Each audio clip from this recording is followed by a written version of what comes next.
OK, I've got a letter. I reckon this one just about persuades me. It acknowledges that I don't normally deal with letters, but it says, Dear Chris, I accidentally heard your programme last month and wondered if you could do me a favour. I know you don't usually do requests, but I still think your will could be bent by my story. I'm 42 years old and consider myself intelligent, educated, but unlucky. Last winter, I was working as a council street sweeper. It was my age, I suppose, but I had become resigned to the daily drudge of heaping slimy newspapers, dead pizza boxes and other yuck into my large plastic barrow.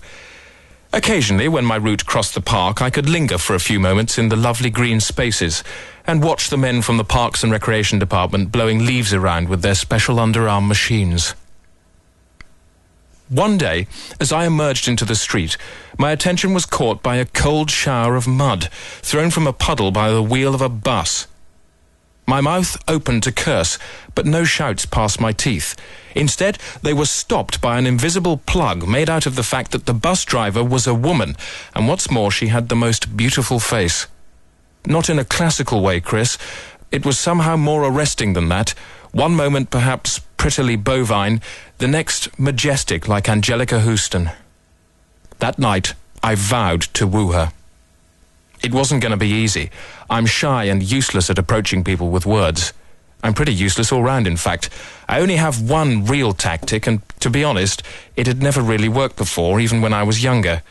So why was I even thinking of using it now? Something in her noble face told me that it might just work this time. The next day, I was ready to act. First, I needed some leaves. An hour before I entered the park, I phoned the department and reported the leaf blowers for attacking a rose bush with their machine. It worked. By the time I got there, they had all been apprehended on a vegetable abuse, and I could have all the leaves I needed. Feverishly, I started laying them out in a huge ring on the ground by the bus stop. Using more leaves and some other detritus from my barrow, I created a large cross shape joined to the ring, thus forming the biological symbol for females. Seconds later, the bus appeared. People were already staring, so I felt confident their gaze would funnel her attention in my direction. It worked.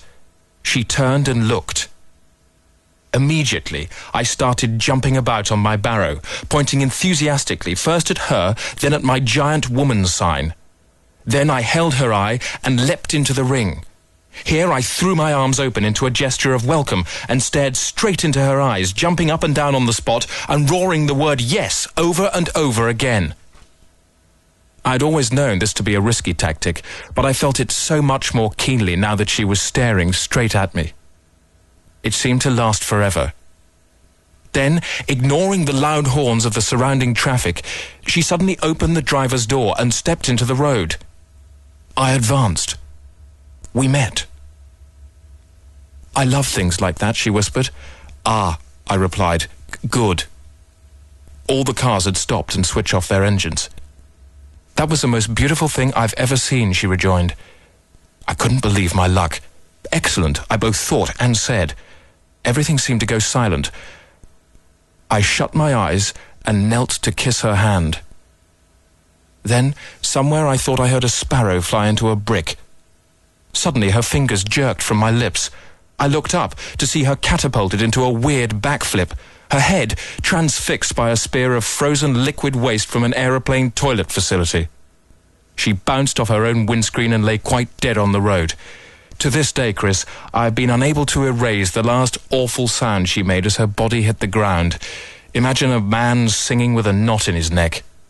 But you could help me recall happier, carefree times by playing Jimmy Tarbuck's version of I Should Be So Lucky. Yours, hopefully, Roger Species. Roger, it's a pleasure.